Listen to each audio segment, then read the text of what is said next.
প্রত্যাশা মতোই জিম্বাবুয়েকে white wash করল ইন্ডিয়া। প্রত্যাশা তো ছিল আয়ারল্যান্ডকেও হোয়াইট ওয়াশ করবে, কিন্তু হয়ে ওঠেনি। হোয়াইট ওয়াশ হয়ে ভারত ইংল্যান্ডে গিয়েছিল। ইংল্যান্ডেও এক প্রকার হোয়াইট ওয়াশ।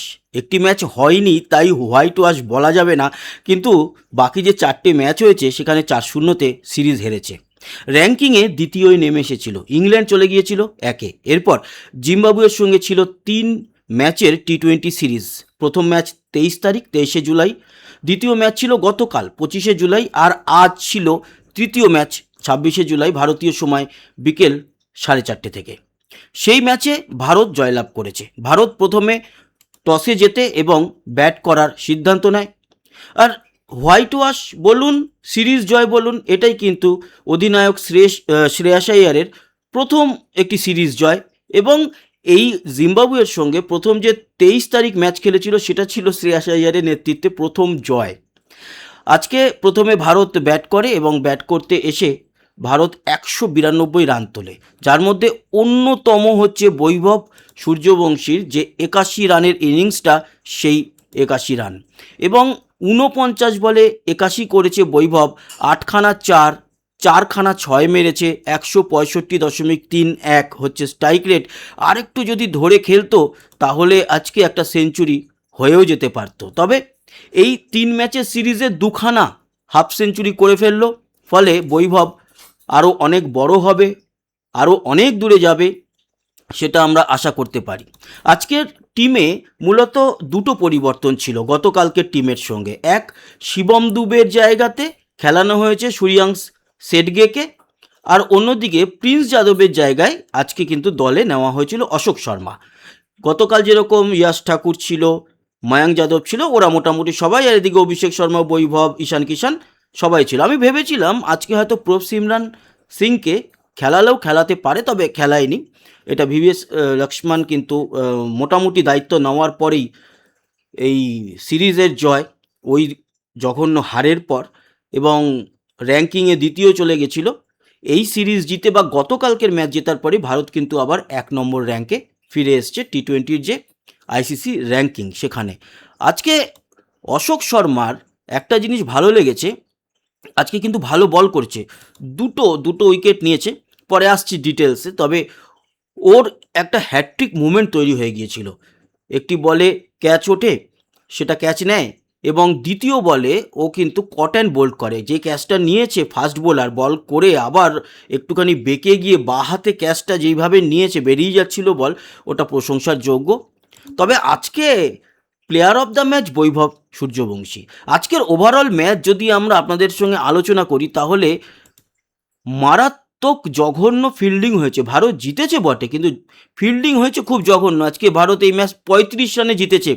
ফিল্ডিং যদি আরও ভালো হতো তাহলে 100 রানের উপরে ভারত জিততে পারত। তার কারণ পর পর আমরা মুড়িমুড়কির মতো ক্যাচ ফেলতে দেখেছি। প্রথমেই অবশ্য ক্যাচ নিয়েছিল বৈভব সূর্যবংশী, একেবারে প্রথম বল ময়াঙ্ক যাদবের, সেই বলেই ক্যাচ নেয়, আউটও হয়। কিন্তু ময়াঙ্ক যাদব প্রথমে ক্যাচ মিস করে, তারপরে সবথেকে জঘন্য ক্যাচ মিস করে ঈশান কিষান। একেবারে উইকেট কিপারের হাতে উপর থেকে বল নেমে আসছে, সেই বল এইভাবে ধরতে গিয়ে হাতে পড়ে তারপর পড়ে গেল সাইডে। ভাবা যায় না ঈশান কিষানের কাছ থেকে। তিলক বর্মা ক্যাচ নিয়েছে, ক্যাচ ফেলে হচ্ছে। শ্রেয়াস আইয়ার ক্যাচ নিয়েছে, এছাড়া ক্যাচ ফেলেছে বৈভব সূর্যবংশীও। পরবর্তী সময়ে এক্সট্রা ফিল্ডার হিসাবে মাঠে নামে হর্ষ দুবেও ক্যাচ মিস করেছে। আজকে প্রচুর ক্যাচ মিস হয়েছে, তাই আজকের ফিল্ডিংয়ে কিন্তু একদমই ভালো পয়েন্টস দেওয়া যাচ্ছে না ইন্ডিয়াকে। ভারত যেহেতু প্রথমে ব্যাট করেছে, তাই ওভারঅল আমাদের ব্যাটারদের পারফরমেন্স কীরকম ছিল সেই নিয়ে আলোচনা করি। অভিষেক শর্মা আজকেও ব্যর্থই বলা যায়, ব্যর্থ। অভিষেক শর্মা আজকে 4 বলে 2 রান, মাত্র 50 স্ট্রাইক রেট, একেবারে ক্যাচ দিয়ে দেয় মুজার আব্বানির বলে। অভিষেক আজকেও কিছু করতে পারেনি। গতকাল ব্যাট হাতে কিছু করতে না পারলেও গতকাল 8 রান করেছিল, বল হাতে কিন্তু 3-3টে উইকেট নিয়েছিল। আজকেও অভিষেক শর্মা বল হাতে কিছু করতে পারেনি, আজকে ফ্লপ। তবে বৈভব হিট। বৈভব যেরকমভাবে বা যেই টেন্ডেন্সি নিয়ে খেলছে, তাতে আগামী দিনে আমরা একটা বড় প্লেয়ার পেতে চলেছি। প্লেয়ার তো বড়ই, কিন্তু আরও যত অভিজ্ঞতা বাড়বে তত আরও বড় হতে থাকবে প্লেয়ার। আগামী দিনে এখনই করা উচিত নয়, কিন্তু আগামী দিনে আমাদের যারা লেজেন্ড রয়েছে তাদের সঙ্গেই একই আসনে তুলনা করা হবে, এটা আশাই করছি আমরা। বললামই আগে ৪৯ বলে ৮১, ৮খানা ৪, ৪খানা ৬, ১৬৫.৩১ হচ্ছে স্ট্রাইক রেট। অভিষেক তো বললাম আজকে কিছু করতে পারেনি, ৪ বলে ২ রান মাত্র। ঈশান কিষান আজকে ঠিক আছে, ২৬ বলে ২৯, গতকালকে হাফ সেঞ্চুরি করেছে। হাফ সেঞ্চুরি শুধু নয়, ৮১ রান গতকালকে ঈশান কিষান করেছিল, আজকে ৮১ করেছে সূর্যবংশী। ২৬ বলে ২৯ রান করেছে ঈশান এবং ৪ চার আছে, কোনো ছয় নেই, ১১.৫৪ হচ্ছে স্ট্রাইক রেট। অন্যদিকে শ্রেয়াস আইয়ার ১৮ বলে ২৭ রান, ২টো ৪, ১৫০ স্ট্রাইক রেট আছে। তিলক বর্মা ৯ বলে ১১, একটু বল নষ্ট করেছে, একটাই মাত্র ৪ মেরেছে, ১২২.২২ স্ট্রাইক রেট। আর রিঙ্কু সিং ব্যাট করেছে। রিঙ্কু সিং ১৪ বলে ২৫ করেছে, ২টো ৪ ছিল, একটা ৬, ১৭৮.৫৭ হচ্ছে গিয়ে স্ট্রাইক রেট, সব থেকে বেশি। আমাদের যতগুলো ব্যাটার রয়েছে তাদের সবার মধ্যে কিন্তু আমি দেখাই আপনাদের, স্ট্রাইক রেট সব থেকে বেশি হচ্ছে গিয়ে রিঙ্কু সিংয়ের, বাকি দেখতেই পাচ্ছেন।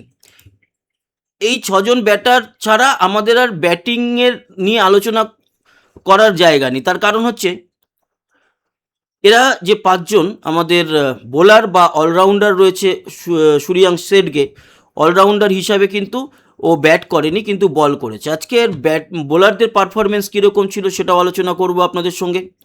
ময়াঙ্ক যাদব আজকে ৩টে উইকেট নিয়েছে। ময়াঙ্ক যাদব আজকে বেশ ভালো।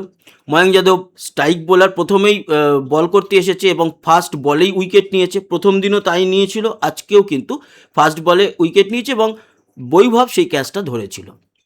এছাড়া আজকে বলবো অশোক শর্মার কপাল খারাপ, কারণ ওর বলে আরও ওই ক্যাচগুলো যদি হতো তাহলে আরও উইকেট ও পেতে পারত।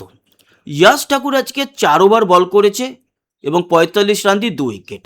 ময়াঙ্ক যাদব ৪ ওভার বল করে ২৯ রান দিয়ে ৩ উইকেট, ৭.২৫ বা ২.৫ ইকোনমি। ৪ ওভার বল করে ৪৫ রান দিয়ে ২ উইকেট নিয়েছে ইয়াশ ঠাকুর, ১১.২৫ ইকোনমি। সব থেকে বেশি ইকোনমি হচ্ছে গিয়ে এই ইয়াশ ঠাকুরের, ১১.২৫ হচ্ছে ইকোনমি। এরপর যদি আমরা দেখি রবি বিষ্ণই, অশোক শর্মারটা দেখে নিই। অশোক শর্মা ৪ ওভার বল করে ২০ রান দিয়ে ১ উইকেট, ইকোনমি সব থেকে কম ৫। অশোক শর্মা আজকে ভালোই বল করেছে। অশোক শর্মার কিন্তু একটা উইকেট নিয়েছে, কিন্তু অশোক শর্মার বলে অনেক ক্যাচ মিস হয়েছে। ওই ক্যাচগুলো নিলে আজকে ৩টে উইকেট অশোক শর্মারই হয়ে যেত। রবি বিষ্ণই ৪ ওভার বল করে ২৪ রান দিয়েছে, ১ উইকেট, ৬ হচ্ছে ইকোনমি, ঠিকঠাক। সূর্যাংশ শেঠগে ২ ওভার বল করেছে, ১৫ হচ্ছে রান দিয়েছে, ৭.৫০ ইকোনমি। এবং অভিষেক শর্মা ২ ওভার বল করেছে, ১৮ রান দিয়েছে, ৯ হচ্ছে ইকোনমি। এই হচ্ছে আমাদের বোলারদের পারফরমেন্স। ওরা ২০ ওভারে ৭ উইকেট হারিয়ে ১৫৭ তুলেছিল।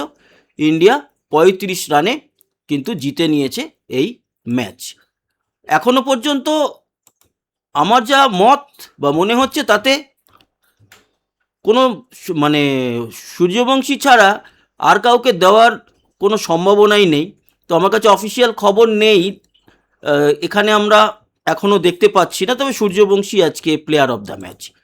একটা যদি আমরা সামারি দেখে নিই ছোট্ট করে, তাহলে ২০ ওভারে ৫ উইকেট হারিয়ে ১৯২ তুলেছিল, ২০ ওভারে ৭ উইকেট হারিয়ে ১৫৭ রান তোলে। অল উইকেট কিন্তু ফেলতে পারেনি জিম্বাবুয়ে, পড়ে যেত ওই ক্যাচগুলো যদি মিস না হতো। ভারতের হয়ে টপ ব্যাটার ৩জন হচ্ছে বৈভব ৪৯ বলে ৮১, ঈশান ২৬ বলে ২৯, শ্রেয়াস আইয়ার ১৮ বলে ২৭। এভান্স ওদের যে বোলার, সে কিন্তু ৪ ওভার বল করে ৪১ রান দিয়ে ২ উইকেট নিয়েছে। মুজার আব্বানি ৪ ওভার বল করে ৩৩ রান দিয়ে ১ উইকেট নিয়েছে। আর মাডিভেরে ৪ ওভার বল করে ৩৭ রান দিয়ে ১ উইকেট নিয়েছে। রায়ান বার্ল ওদের হয়ে একমাত্র সবথেকে ভালো খেলেছে ব্যাটার হিসাবে, একটা হাফ সেঞ্চুরি করেছে ৪৩ বলে ৫৪। আর মাধেভেরে ২৫ বলে ২৮ করেছে। বেন কারেন ১৯ বলে ২০ রান করেছে। আমাদের ময়াঙ্ক যাদব ৪ ওভার বল করে ২৯ রান দিয়ে ৩ উইকেট, ইয়াশ ঠাকুর ৪ ওভার বল করে ৪৫ রান দিয়ে ২ উইকেট এবং অশোক শর্মা ৪ ওভার বল করে ২০ রান দিয়ে ১ উইকেট। এই হচ্ছে গিয়ে সম্পূর্ণ ম্যাচের আপডেট। তো বন্ধুরা, আবার দেখা হবে। আপাতত একটুখানি ক্রিকেট স্টপ থাকবে, হয়তো ডুরান্ড কাপ নিয়ে আলোচনা চলতে থাকবে। মাঝে অনেক ক্রিকেট নিয়ে আলোচনা হলো, কয়েকটা দিন গ্যাপও থাকুক।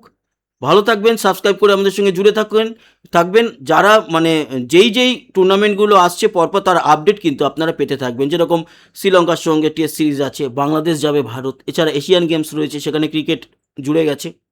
সব মিলিয়ে জাপানে হবে এবার। সব মিলিয়ে খবরাখবর পেতে থাকবেন। ভালো থাকবেন, সুস্থ থাকবেন। আবার দেখা হচ্ছে। টাটা।